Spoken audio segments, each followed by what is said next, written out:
Hello, everyone. Shall we make a start? Thank you, everyone, for joining us. Ben, Ilaria, and I are going to be talking about capacity and litigation friends in the Immigration Tribunal. As you probably know, we're all members of the immigration team here at One Pump Court. I also do some court of protection work, and so I have some experience of representing clients who don't have capacity to conduct litigation, and Ben and Ilaria have got particular experience of representing incapacitous adults in the Immigration Tribunal.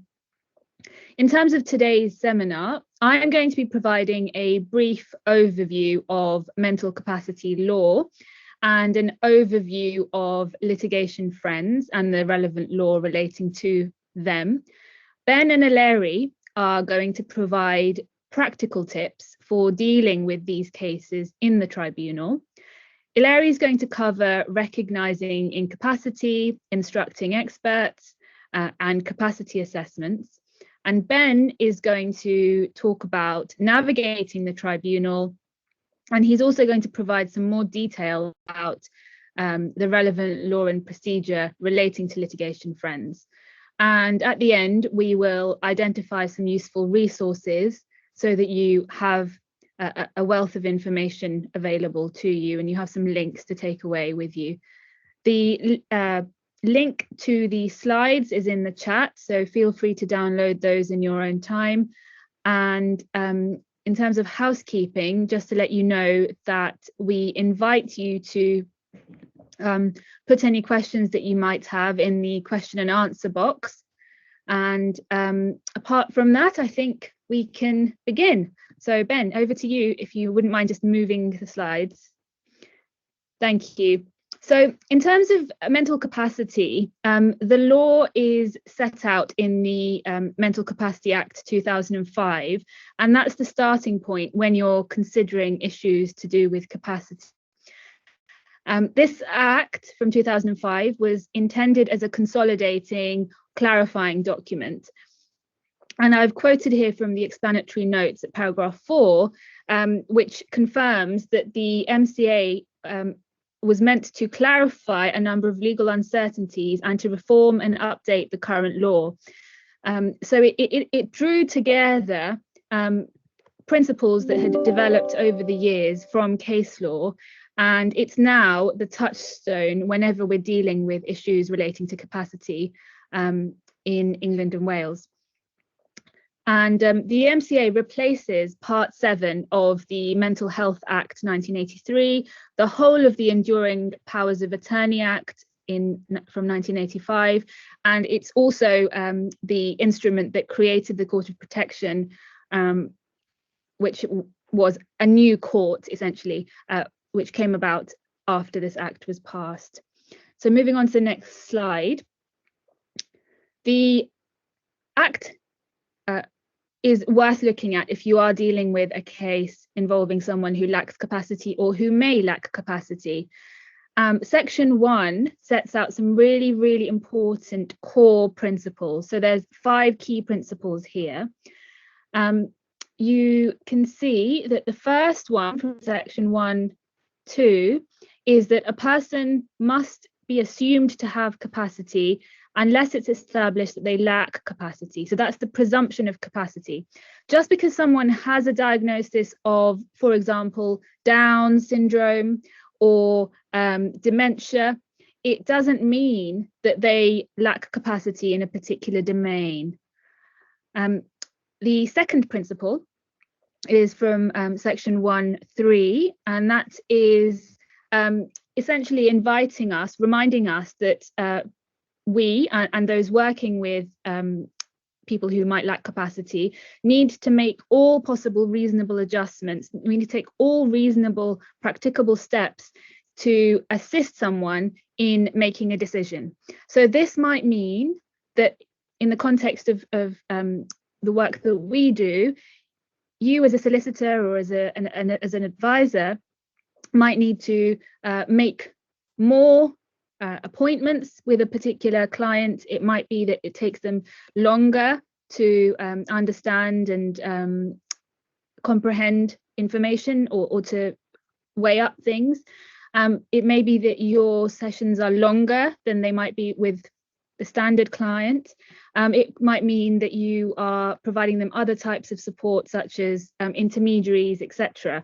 But really, you need to try everything that you can before concluding this person is unable to make a decision in a particular area.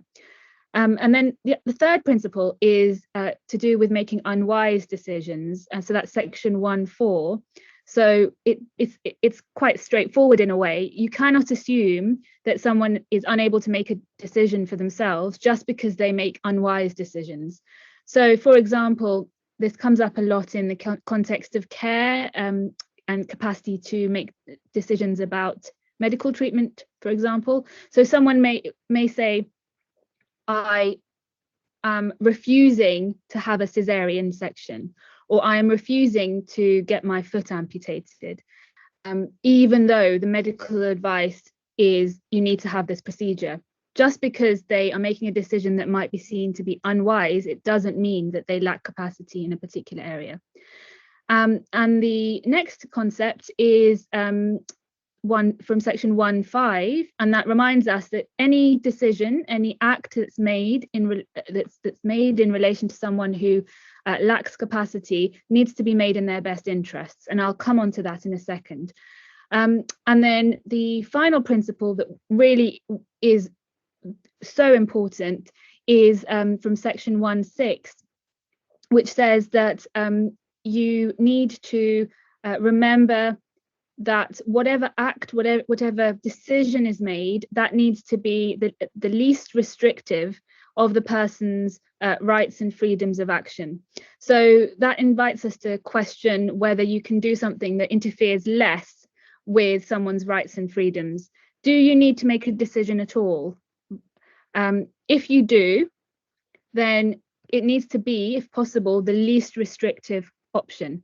But this is interesting because you will need to balance the need to make a decision that's least restrictive with the need to act in someone's best interests. And sometimes what's in someone's best interests may not actually be the least restrictive option. So moving on to the next slide, section 2, this is really key, and I'd invite you all to tab this and highlight it. This is the test for working out if someone lacks capacity. And section 2.1 sets out the diagnostic test. There's two elements to the test for incapacity. There's the diagnostic test and there's the functional test. Functional test is in section 3. The diagnostic test in section 2 says that a person lacks capacity in relation to a matter if at the material time he's unable to make a decision for himself in relation to the matter because of an impairment of or a disturbance in the functioning of the mind or brain. And it's worth just taking a moment to digest that, but there are some things that arise from this. The first is there needs to be a causal link between the inability to make a decision and the mental disturbance or impairment. So it needs to be that, for example, someone has a diagnosis of dementia, shall we say, or Alzheimer's dementia, and as a result of that, they are unable to make a decision. So there has to be a connection there. And we also need to remember that capacity is time specific and decision specific. So just because someone lacks capacity in a particular area, such as, for example, if they lack capacity to make decisions about whether or not to have contraception, or whether or not to whether or not they should have a particular procedure, or where they should live, or who they should have contact with, that doesn't mean that they will also lack capacity in another area. So it doesn't mean that they will lack capacity to conduct litigation, for example. And there's an interesting example of this from one of my cases, and that was in the Court of Appeal earlier this year. It's WA Palestinian Territories and the citation is 2021 EWCA Civ 12. And that was an interesting case where P lacked capacity to make decisions about nutrition and hydration, but had capacity to conduct proceedings. So there was no litigation friend. And this person had two sets of proceedings going on, immigration proceedings that got to the Court of Appeal, and also parallel court of protection proceedings. And there was no litigation friend in either of those proceedings. So just to explain the issue of what it means to be decision specific. So that's just to underline that point that if you're looking at a particular domain, if you're looking at capacity to conduct litigation, you need to focus on that. And it's also time specific. So just remember that you're not looking at a general situation. You need to be really particular about the expert evidence and the questions that are being asked in relation to your client at a particular time. And just bear in mind as well that the Act says that at section 2.2 that an impairment can be temporary or permanent. So you might have situations where your client has, for example, schizophrenia or emotionally unstable personality disorder. Those are conditions that are probably lifelong. Or it could be something that's more temporary, like it could be, for example, someone's in extreme shock or they're in a coma. So there's a possibility that they might wake up, but at the particular time that the assessment is taking place, they could lack capacity. And bear in mind, of course, the Act says that you can't make assumptions about someone's capacity based on their age, appearance, or aspects of their behaviour. And just for the avoidance of any doubt, section 2.4 reminds us that the relevant standard of proof is the balance of probabilities, more likely than not. So when people are assessing capacity, that's the standard of proof that they need to carry out, or they need to apply. And just a word here that people probably are aware of this, but it's worth remembering that capacity can fluctuate. So it could be that someone's generally capacitous, but when they are, for example, they're having an episode as a result of their condition, that they lose capacity. Or it could be that when, for example, they get urinary tract infections, their dementia is exacerbated and they lose capacity to make decisions about a particular thing. So just be aware that that capacity is a very complex area, and it's really important, as Ilaria is going to explain, to get expert evidence to try and understand your client's presentation and what particular triggers there might be and what their abilities are. Moving on to the next slide, please. Inability to make a decision. So this ties in with section 2. I've already mentioned that section 3 sets out the functional test. I'll just focus on section 3.1a to D. This defines what it means to be unable to make a decision. So from section 2, we saw that the legislation says a person is unable to make a decision if, and this tells us what it means to be unable to make a decision. And there's 4 elements here. Firstly, and any one of these can be satisfied. So if your client is unable to do one of these 4 things and the diagnostic test is satisfied, then there should be a conclusion that they lack capacity. So firstly, they need to, if they're unable to understand the information relevant to a decision, if they're unable to retain that information, if they're unable to use and weigh, it should be use or weigh that information as part of the process of making a decision, or if they're unable to communicate their decision. And that's not just communicating through words, it could be communicating using sign language or some other means.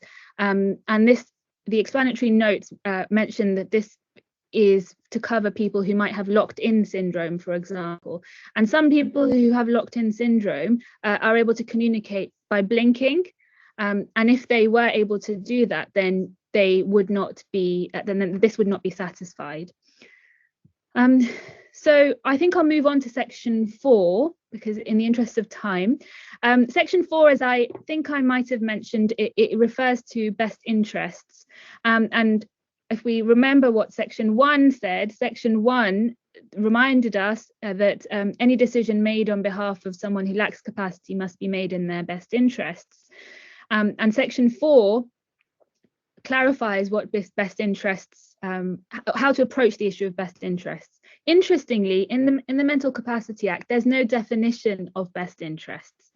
So if one is considering best interests, the best idea, the best starting point is to come to section 4 and to go through almost like a checklist what has been set out here. And there's a few principles that immigration practitioners should remember. The first is consider, will they regain capacity? If they will regain capacity, and you can identify when that might be, is it possible to delay a decision until they might regain capacity? If, for example, you have a client who's in a coma and the doctor says, I mean, this is unlikely, but the doctor says, this person will wake up in 4 weeks, then you'll know that in 4 weeks they will wake up and they will be fine, if that's what the doctor has said. So it may be then that you can delay the decision. If that isn't the case, and then you don't know whether they will regain capacity, then take steps to involve them as much as possible. So even if you have an incapacitous client, you need to take reasonable steps to involve them, and also consider their wishes and feelings. That's really important. So what are the values that they might hold dear, and what steps might they take if they had capacity? So an example when this might actually be relevant to immigration practitioners is an application for leave, for example. Say someone's lost capacity, but they are about to run out of leave. It may be that actually a decision is made that it's in their best interests to apply for further leave to remain, or to take other steps to regularize their status. And so best interest is really key. It's a key principle when dealing with incapacitous adults. Moving on to litigation capacity, I just wanted to flag up that the principles in the MCA are general. So you're not going to find a subsection or a section in the MCA which says litigation capacity, this is every step that you need to take if you're considering litigation capacity. What you need to do is, if you're considering, does my client lack mental capacity in this area, you need to apply sections 1 to 3 to the facts and the expert evidence, and consider whether for the purposes of capacity to conduct litigation, it can be said that they have capacity. Masterman and Lister is a really important case. Although it predates the Mental Capacity Act 2005, it reminds us what the questions might be, what's the information that your client will need to be able to understand if they can be said to have litigation capacity.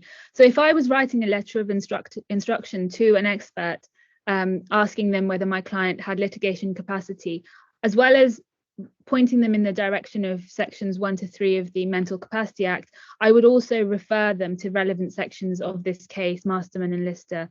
And I've put in there paragraph 75, which is, I think, really helpful. Does your client understand the issues upon which consent is or a decision is likely to be required? Paragraph 83, does he or she understand the effects of a decision made in litigation? And just look at paragraph 17 as well, which is a recognition from the court that actually appointing a litigation friend is an interference. It can be an interference in the rights of the person for whom the litigation friend is appointed, because of course it means that someone else is making decisions on their behalf. Moving on to the next slide, please. I'm conscious of time, so I'm going to speed up. just please be aware of the case of Dunhill. I've put this slide in here. You can read it in your own time. It's useful when considering or when drafting a letter of instruction to an expert, and it gives you some useful principles to include when you're considering whether or not someone has capacity to conduct litigation. I just wanted to highlight that the Court of Appeal acknowledged at paragraph 25 that capacity to conduct litigation involves capacity to understand the large variety of issues that may arise through the currency of proceedings. It's not just a matter of instructing a solicitor and that's it. Obviously, conducting proceedings is a complex and actually quite a nuanced process, and instructions are required regularly, and people need to be able to use and weigh up information and to deal with a changing situation. So moving on to the next slide, I just wanted to flag up something that people sometimes forget. Lacking capacity to conduct litigation is not the same as an inability to give evidence. Often in expert reports, I see that an expert commented on someone's capacity to give evidence. And that's not capacity in the sense of the Mental Capacity Act. What they mean is competence to give evidence. You can have a litigant. I've had many vulnerable clients who are not competent or fit to give evidence, but they have capacity to conduct proceedings and they don't need a litigation friend. So if you were to sit there and apply sections 1 to 3 to them, there would be no finding of incapacity, but for various reasons, they're not competent to give evidence. That's a different question. And as I think I already mentioned, don't assume that just because someone lacks capacity in a particular area, they lack it in another domain. And Mr. Justice Munby, in the case of Sheffield City Council and E, reminded us of the fact that there is that difference at paragraph 49. Moving on, I'll just be very quick when dealing with litigation friends, because that's a topic that's going to be covered by Ellery and Ben. But litigation friends, to flag up that part 21 of the civil procedure rules is the relevant practice, is a relevant rule, and there's an associated practice direction. And that basically says, in summary, that a protected party, that's someone who doesn't have capacity or a child, must have a litigation friend to conduct proceedings. And so that means that, of course, whilst the CPR doesn't apply directly to the Immigration Tribunal, if a particular person lacks capacity, they will need a litigation friend in immigration proceedings. The litigation friend will sign the retainer, the letter of engagement. They will be the one providing instructions. The litigation friend does not become the legal representative. They instruct the solicitors, if there are solicitors. They make decisions about what should happen. They should act in the person's best interests. And they are supposed to ascertain the wishes and feelings of P. P is the person that is protected, the patient, shall we say.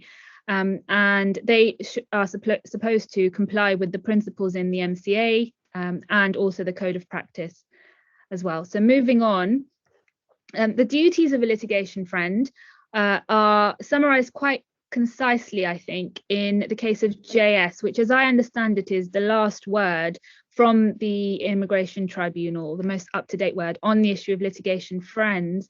It's from 2019. And if you look at paragraphs 92 to 93, that summarises what the duty of a litigation friend is. And essentially, the upper tribunal is approving principles from the civil procedure rules. And it's worth bearing that in mind, because there are some litigation friends out there who maybe aren't so familiar with the responsibilities that they might have. Moving on to the next slide, please. Thank you. The key points to remember when you're dealing with litigation friends are: a litigation friend can't be appointed unwillingly. They need to consent to being appointed, because it is actually an onerous and rather involved task if it's done properly. They need to be able to act competently and diligently, and they need to be able to act in the best interests and without any conflict of interest with P. Bear in mind that they could potentially be liable for costs that are ordered against the client. That's not so relevant in our work, of course, but the tribunal does have the power to award wasted costs, and so it is relevant that they are advised of this, even though costs don't follow the event in our jurisdiction. And one thing to flag up, just because it's not always obvious, is litigation friends. If you are appointing someone, if you are in the process of applying to appoint someone, make sure that they are fully aware of the need to keep matters confidential and the rules relating to data protection.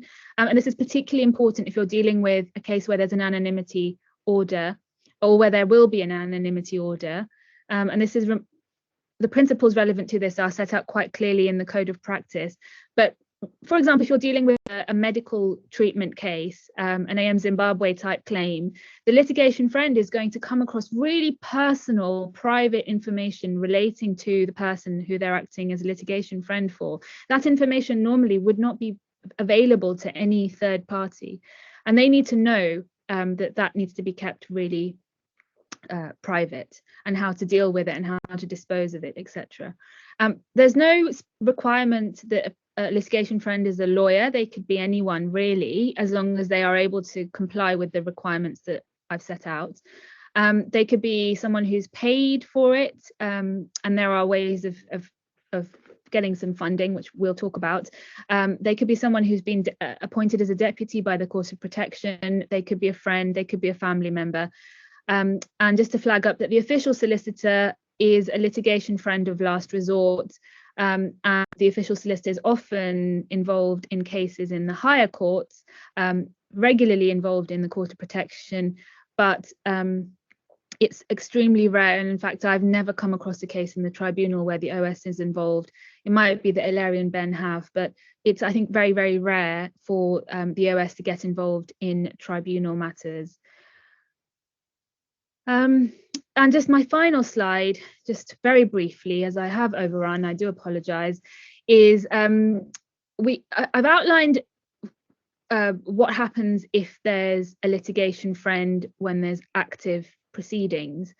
But there might be a situation when there's no litigation. What do you do if your client lacks litigation capacity, but there's no active litigation? So say you have a client who's got dementia, but an application needs to be made for further leave to remain, and you've got an assessment that says that they don't have capacity to conduct litigation. What do you do? Well, there's two potential solutions. The first would be that you could ask, either you or someone else could ask the Court of Protection to make an order in relation to the person's welfare, so that it's in X's best interests for an application for further leave to remain to be made. And if that is an option, then I would suggest you get specific advice in relation to Court of Protection matters. That's one option. Or alternatively, Section 5 of the Mental Capacity Act protects third parties from liability when they act on behalf of someone who lacks capacity in relation to decisions about care or treatment, provided they act in the person's best interests and they have a reasonable belief that the person lacks mental capacity. So if the decision that's required is something that relates to care or treatment, then Section 5 could allow someone, i.e. a solicitor, to act and to make a decision. But again, if you're in that territory, I'd suggest getting advice from counsel. So I think that's probably everything I was meant to cover. I have overrun and I do apologise, but I'm going to hand over to Ilaria, I think.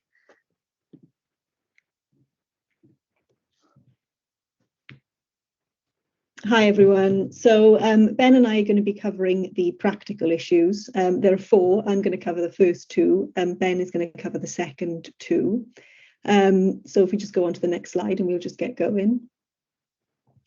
So the first thing is about recognising incapacity. Now, the Advocates Gateway suggests that there are a lot of issues around vulnerability which are missed, and it is something which I think it causes a lot of people a lot of concern. And the same can be said certainly for capacity issues. There will never be a standard format, one size fits all. It's very much going to depend on the case, and in particular the client that you've got. But what we have done on the next couple of slides is we've put together things that you might want to look for. And I'm not going to go through all of those in detail, but I'm just going to highlight a few of them. Obviously, on the top right-hand corner, we've got being unable to communicate because of, for example, mutism, traumatism, locked-in syndrome, things like that. Obviously that is going to cause a suspicion about someone's ability to communicate their instructions. They may be able to understand them, understand the advice, but communicating their instructions might be problematic. So that's something to consider. Another issue in the two middle ones there, in terms of general behaviour and giving instructions, which suggests a lack of understanding. As Asma explains, a client is entirely entitled to make poor decisions or to go against our advice. The question is about whether they understand it. And some sorts of behaviour that you might see is where there's, for example, an overexcitement or a really severe overestimation of the merits of the case, where you've advised that there are issues in the case, but that the client just essentially won't accept that. So says, we can serve any evidence, let's crack on, we don't need any more evidence, we're going to win, I'm going to be believed, there's no problem, despite you having advised sort of quite strongly about further advice that might be needed. It might just be a client that wants to get on with it, but it also might be a client that isn't understanding the implications of the advice that's been given. In terms of concerns raised by others, of course, that could be family members, it could be professionals, it could be something that's been raised in a document that you've seen, or it could be somebody, one of the witnesses, that says something when you're taking a statement. So do take seriously everything that other people say, because of course they may know the client much better, and they may have known the client for a lot longer and through various different sort of periods in the client's life than we have, than we get to be exposed to. And then of course we have GP or other medical records. Now you want to be careful with this aspect, because of course a specific diagnosis doesn't mean that somebody will lack capacity, but it might be a trigger because of the nature of the condition that may indicate that you need to explore it further. Next slide. So we've got some more on here. Again, I'm not going to go through all of them, but just some of them that we might want to pick up. For example, on the left-hand side, their lack of compliance with former orders or directions. It might simply be that a client just hasn't understood that particular direction, or didn't realise what was required of them. So what you're really looking for here is a lack of compliance without explanation, or without another sort of reason that might explain why that has happened. And then on the right-hand side, they're appearing not to understand the subject matter. So it's important that we understand there's a distinction between subject matter capacity, which is essentially understanding the substantive issues at play and being able to make decisions about that for the purposes of litigation capacity. And one is not always, if one is lacking, it doesn't always mean that the other is lacking. And Asma gave some examples about that. But immigration proceedings, depending on the complexity of the proceedings, it may be that it is necessary to understand a certain level of the substantive issues in order to be able to make those decisions. And so it could be that a lack of understanding of the subject matter leads to suspicion about litigation capacity. Next slide. So here we've got some tips for initial consideration of capacity. Now, as Asma explained, really you have to explore and try to assist the client to make the decision before concluding that they lack that they lack capacity. Now, there's a lot of crossover here with good practice in interviewing clients anyway, but where you potentially have a suspicion and you're not sure and you want to sort of test that suspicion, these are some of the things that you might do in order to put yourself in a better position to make a decision. And some of the key things I would really reiterate on the top left-hand side there, is to establish the best environment to take instruction. So if you've got a client with poor mental health who takes medication, and when you are having conferences with them, they're sort of a bit drowsy, they're not really engaging, they can't focus, it's entirely possible that that could be as a result of the medication. So you want to then try to establish, well, when is the medication effects likely to be such that they're not going to impede on the client's ability to give instructions, and you would probably want to then look at having conferences around that time. You'd also then want to be discussing sort of specific matters about the case and non-specific issues, just to see whether actually it's the complexity of the proceedings and the complexity of the language which is causing issues for the client, as opposed to, you know, the actual comprehension of what they're being told. And one way that you can do that is again to speak to them about specific things, and then not non-case specific issues, you know, things like how they got there, what time it is, members of their family, those sorts of things. And because they might be able, you know, if they're not able to even remember those kind of basic facts or explain those basic facts, that might again indicate a memory impairment that we want to investigate further. On the top right-hand side there, ensuring the clients have all the information and the documentation. This is absolutely critical. All of us require, when we're making decisions, to have all of the information and explanation of that as much as possible before making decisions. So clients can't be expected to make really important decisions properly without having the information. And it might be that the absence of information is what's caused a client to misinterpret or misunderstand something. So that's really important. And then on the bottom two points there is, really, I think this is quite an important one, which does often get overlooked, which is to do discuss, and if you are concerned, do get somebody else to look at it. And usually that best thing to get would be counsel who you're going to instruct or who you have instructed, because at the end of the day, two heads are better than one, and you can together interpret and sort of trod the road which Ben is going to explain to you about the tribunal. You can trod that road together. It's a much easier way, I would suggest, of doing it. And finally, keep good records. So there's a number of reasons for this. First is for professional reasons, which I'll go on to discuss in a moment. But secondly, you also may find that if the client's presentation is changing as you're seeing them on different occasions, that actually it's only when you sit down and look at your records that you can actually see the extent to which that has changed. And when it comes to instructing an expert, you may also want to rely on them when you're doing that and to explain to the expert what's happened. Next slide. So this slide really is just to look at what Asma was talking about, where some practical tips around the steps that you could take. So I've mentioned some of them that you would want to take in order to sort of clarify your view and your judgment on it. But these really are some of the steps that you could take in order to, to try to help the client make a decision before you conclude that they lack capacity. So it's less about assessment and more about supporting the client. So there could be all sorts of reasons as to why the client is finding it difficult to make a decision, and that's compounded in immigration proceedings because we're often dealing with clients with a background of trauma, and we're often dealing with clients who don't speak English, certainly to a very high standard, and that's just the nature of the proceedings. So fundamentally, I think a lot of examples here, they're pretty straightforward, so I'm not going to go through them. But what I would suggest is do think about whether actually, rather than a litigation friend, whether this is something that an intermediary, somebody could step in and help the client to explain themselves, as opposed to having to make the decision for them. Because if they could provide instructions with the help of an intermediary, then they don't lack litigation capacity. They just need some support and help to be able to do that. And also, I just remind people about using visual aids. And a good example of this might be where, for example, you've got somebody who has difficulty with chronology, with remembering events in a certain sequence.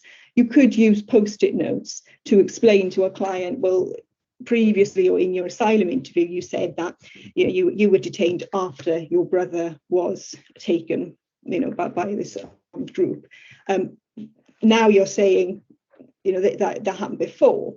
So number one, can you see that this is different? And you can use the post-it notes to visually show the client that those two things are different. And then you can ask them, and you can give them the post-it notes, for example, say, now, can you explain to me which order it happened in? And they can do that. And that might help them to be able to do it. But that's one sort of difference that you could adopt in order to help the client make a decision.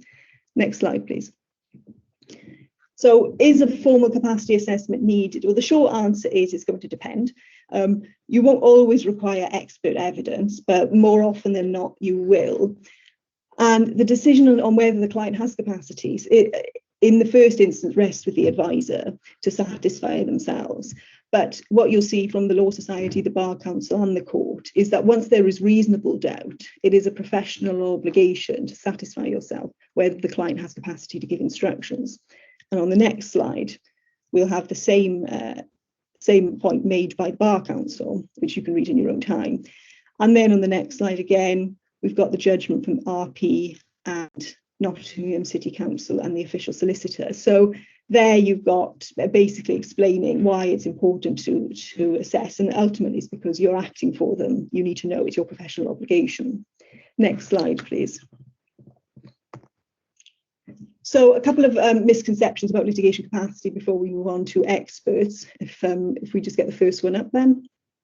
So a person who is unable to make one decision is unable to make any decision, and that of course is false, because capacity is issue specific. The next misconception, making a bad decision is the same as being unable to make one. Again, that is false. The capacity is about understanding and not wisdom, as Asma said. And thirdly, once a person loses capacity, they can't regain it. Again, that is false, because loss of capacity can be permanent or temporary. So we'll just move on to look at expert evidence on capacity. The biggest misconception, so we can go to the next slide, the biggest misconception is that it is always going to be a psychiatrist or a psychologist, and that is a misconception. It's wrong. It will largely depend on what it is that you suspect the impairment is. For example, someone with a learning disability or with autism, for example, they may be better assessed by an educational psychologist. So you really need to think about which expert, who is going to be best to deal with this. In terms of a GP, of course, they often will know the client very well, but sometimes they're not considered specialist enough. So you do want to be careful. I wouldn't exclude them, but you do perhaps want to be careful. But I would say as a starting point, think about, does the client have any specialist treating practitioner? Because they would be a really good person to be able to assess capacity. So instructing the expert, on the right-hand side of the slides there, I've put out the certificate as to capacity to conduct proceedings in civil and family court. So that's the document which is, I think, prepared by the official solicitor. That's something which is really good, and I'd suggest everyone has a read of that. That's really helpful. But the sort of golden rule really is that the usual rule on expert evidence applies. So look at practice direction 10, make sure that the expert has everything, the good and the bad, and make sure that they understand what the Home Secretary's position is, because again, if they're dealing with trauma, it's helpful for them to know what, how much of that trauma experience is accepted and how much is disputed, so that they can at least take that into account. Next slide, please. So I've also set out some additional suggested information to give. So I wouldn't just rely on the civil certificate and guidance notes. I would also put some specific information to the expert, which I've put in on these slides, essentially falling into three categories. The first here is, what is the case about? So you want to identify the key issues and the history, including the medical information. You also want to think about, a certain information which might be missing, and explain that you haven't been able to get that information, and also provide them with the relevant documents. It's also helpful, I think, to look at what has prompted the concern over capacity, to explain that to the expert. So if you've had a client who's one day been able to really give you lots of instructions, and then a few weeks later just able to do anything, comparable, then you probably want to explain that difference to the expert, because they might be able to investigate and consider what might have happened in the interim period. Next slide, please. What type of decisions the client will need to make. So this is really important to be able for them to assess actual litigation capacity. And here, really, I'm going to end on this shortly. So I've put a list here. I'm not going to go through all of them, but in summary, what you're looking at is substantive issues. Can they understand the substantive issues, the different types of leave, the different grounds to pursue, what the consequences are? If they were to pursue refugee convention grounds as opposed to human rights ground, what would be the implication? You also want to look at whether they have capacity to make case management decisions. So can they weigh up the benefits and the negatives of an application to adjourn or applying for disclosure from the Secretary of State or other bodies like HMRC? And then finally, where you have private cases in particular, you want to be considering whether they have the capacity or whether they're able to understand and take the types of decisions associated with costs. So that's a really important thing to consider. And then I think the final slide from me. Next slide. So most important thing I would say is ask the expert to frame their question through the lens of the Mental Capacity Act. So you've got the 4 points there. And the final slide, and this is the final slide from me, with some extra slides, is to ask them specifically to identify the impairment, ask them to deal with causation, and then what you're looking at is there anything that can be done, as Asma was explaining, in the time frame of these proceedings to facilitate them regaining it. Then that will equip you then to make a decision as to whether you're going to ask the tribunal to wait, whether you're going to ask for adjustments to be made, or whether you're going to continue and set on the litigation friend route. And on that basis, over to Ben to go through that process. Okay, hi everyone. Hopefully you can see and hear me now. So I'm going to talk to you about interaction with the tribunal and the process of appointment for a litigation friend and some of the challenges that are associated with that side of things. We have overrun on time, and so there's only 10 minutes left on the allotted hour. I'm going to propose that I go slightly over the hour because otherwise there's just going to be too much information to fit in. And I think this is quite useful information, but I'm not going to go over by much, so I hope you'll bear with me. So you've heard from Asma about the role and duties of the litigation friend and about the need for one if the client lacks capacity. First point is an important point. The tribunal does have the power to appoint a litigation friend. There was some doubt about that at one stage, but that's very clear now. Why is that important? Well, without a litigation friend, a person without capacity will not be able to make representations, not be able to put forward evidence, not be able to test the evidence against their case, or indeed instruct a solicitor for the purpose of the appeal. That's a proposition in the case of C that was supported by the Lord Chancellor. And so where an appellant lacks capacity, case of C found that the common law concept procedural fairness demands that a litigation friend should be appointed. And so the tribunal has both the power and, in appropriate circumstances, a duty to appoint a litigation friend. Unfortunately, neither the FTT or UT rules include any provisions regulating that power, and nor do they provide for any procedure for dealing with applications. I'm going to skip over the comments from Lord Justice Underhill. You can look at them in due course. The upper tribunal in JS gave guidance on procedure in judicial review in the upper tribunal, but there's no guidance as yet from the upper tribunal on statutory appeals. JS also confirmed that the CPRs don't apply in the tribunal. So then, practically speaking, you've heard from Hilary about the process of initially engaging with the client and how you approach the situation if you have a suspicion or concern about capacity. If you develop those concerns during the course of the appeal, then it's very likely you're going to have to engage with the tribunal before you've had the chance to confirm whether your suspicions are right or not. And in that situation, you may well need adjournment or variation of the directions in order to have time to work the situation out. that presents some obvious challenges. The Bar Council guidance there sets out some of the substantial difficulties of your position in that situation.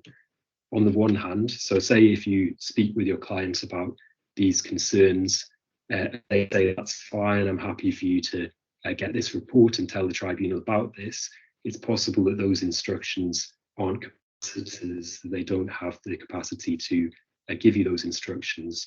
On the other hand, if they're saying, no, I don't want you to take that step, don't want you to tell the tribunal, likewise, that refusal to authorize you may be without capacity and is likely to be against their best interests. And so this is something of a bind. Previously, the Bar Council guidance wasn't very helpful or clear on this, but it was updated in June this year, and now it does give a clearer path through this. Those are the key paragraphs there on this slide, but turning over here, first and fundamental point is that each case is going to depend on the facts, and I think all of us would suggest that you seek advice and use your ethics helpline in these kind of situations. But as I say, the Bar Council guidance suggests a clear way forward. So first of all, to discuss the issue with the client, to advise them of your concerns, obviously in a tactful, sensitive way, and to seek their instructions to get the evidence you need and disclose the concerns to the tribunal pursuant to any application that needs to be made. Again, that Bar Council guidance gives a useful step-by-step process for that. Then if the client consents, the guidance suggests that you can and should notify the tribunal and explain the need for adjournment, variation of directions, or whatever the case may be. If the client refuses, which was perhaps previously a trickier situation to judge, the Bar Council guidance now suggests that you're entitled to notify the tribunal in any event, and it gives a sort of reasoning for that with reference to the Code of Conduct. So in either situation, the guidance now says you can take the steps that you need to clarify the position and to tell the tribunal. At all stages, obviously, it's important to keep detailed records, the steps that you're taking, the advice that you're giving, the input and advice that you're getting from others, and your reasoning for doing what you're doing. Obviously, when you notify the tribunal, so bear in mind, we're still at the point before expert evidence, before it's clear that the client lacks capacity, you're going to need to satisfy the tribunal that there's a legitimate concern. All of those who've applied for adjournment or variation of directions to the tribunal will know that those applications aren't met with sympathy and you don't get an easy ride. But there's a balance to be struck between, because you're going to be disclosing confidential, sensitive information and evidence, potentially without capacitous instructions. But on the other hand, you need to secure what's in your client's best interests. So some things that you might want to consider there in terms of sources of evidence to make out your legitimate concerns about capacity. And I'd also suggest that at this stage, it's important to make quite full submissions about law, procedure, and professional obligations. By professional obligations, I mean what will be covered elsewhere in the presentation, to the effect that if the tribunal refuses to adjourn or whatever the case is, and you still have your concerns, you may well have to withdraw from the case. But experience suggests that the tribunal judges aren't always familiar with these issues, and so it is important to make full submissions. And I think that those documents there in the bottom bullet point are some of the most useful touchstones for those. If it's refused, if the tribunal refuses to adjourn or give you the extension, it's likely that you'll need to renew it and perhaps seek a hearing on it. Again, if the tribunal still refuses, Bar Council guidance suggests that counsel certainly may have to withdraw from the case, making clear that they can't act without proper instructions. If you get to this stage, it may also be appropriate to consider whether to make an application for JR of the tribunal's decision, because you may be able to get the assistance of the official solicitor in bringing that. in that situation. Again, at all stages, do keep detailed records of your decision making. So that's before you've got the evidence you need. Then once you've got the expert report, or if you're otherwise satisfied about capacity, then position is the Law Society guidance, certainly for solicitors, is that you generally can't continue to act. Your retainer tends to terminate by operation of law, but you should continue to take action to protect your client's best interests as far as practicable. So in this situation, obviously, you should notify the tribunal, provide the evidence straight away. If you need further time, further adjournment, or whatever it is, in order to identify a litigation friend, then later in the presentation, I'll deal with the process of actually applying for the litigation friend.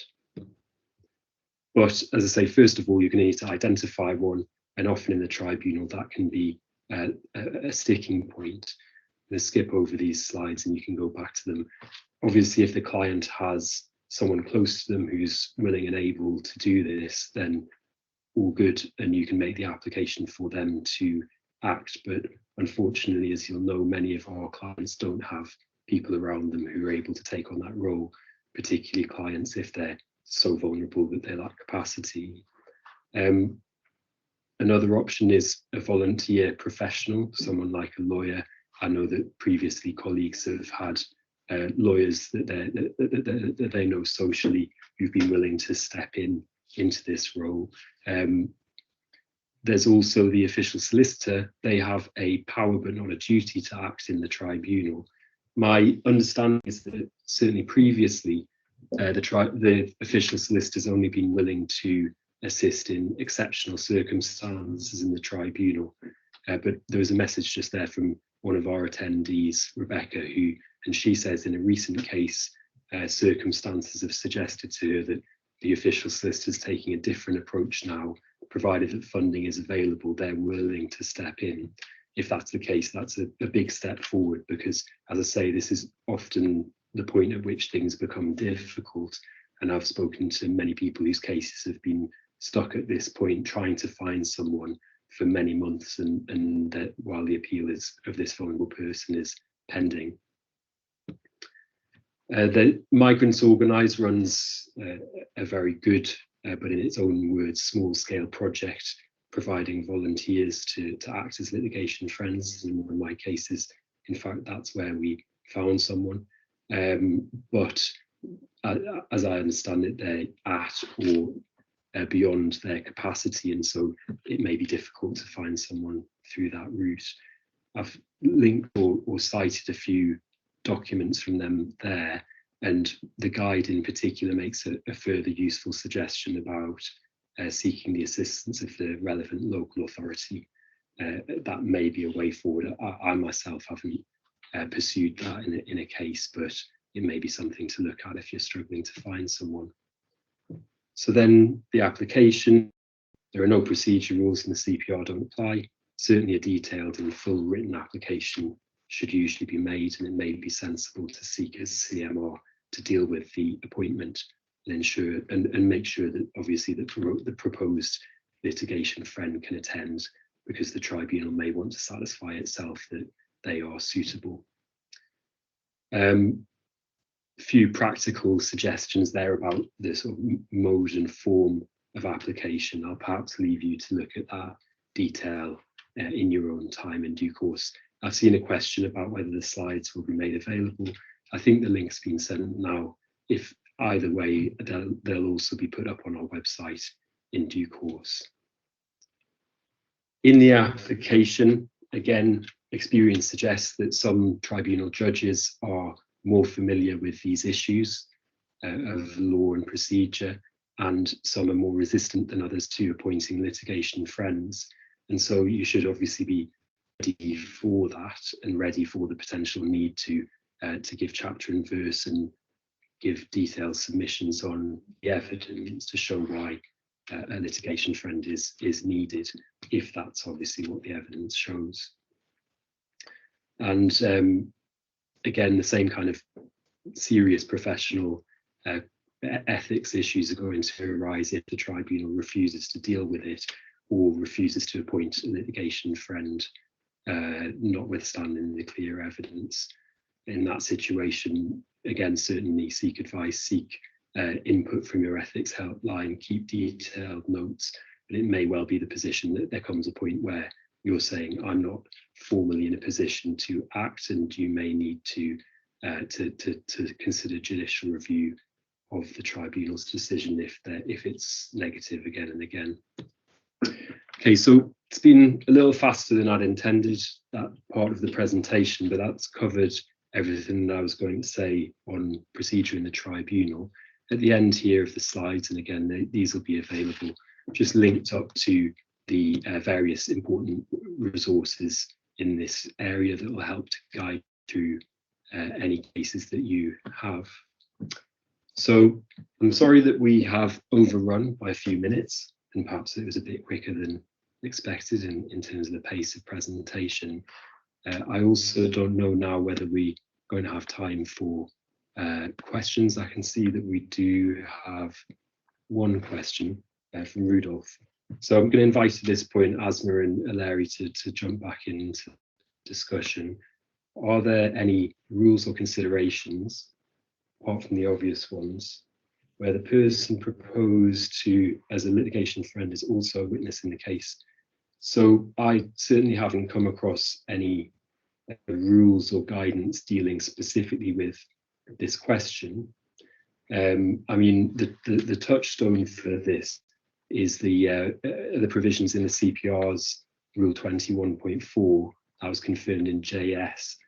It's in a slide a little further back. I'm just going to pull it up. So it's a question of, can the person fairly and competently conduct proceedings on behalf of the person? Do they have an interest adverse to that person? And so I suppose it would depend on the circumstances and the connection of the witness to the case, what they potentially stood to gain or lose as a result of the outcome. But that's where I would be going to with the sort of first principles approach, because as I say, I haven't certainly come across any specific guidance on this, but it's an important question, because say if your client has family members who are willing to step into this role, they're quite likely in an immigration context to also be relevant witnesses, or it's certainly there's a decent chance of that. So I'm not able to give a more detailed answer than that, but I hope that that's of some help in any event. I don't know if Asma or Larry have any comments on that. I mean, I agree with what Ben has said. I think that it's probably very context specific, and it depends on the type of case and the type of evidence.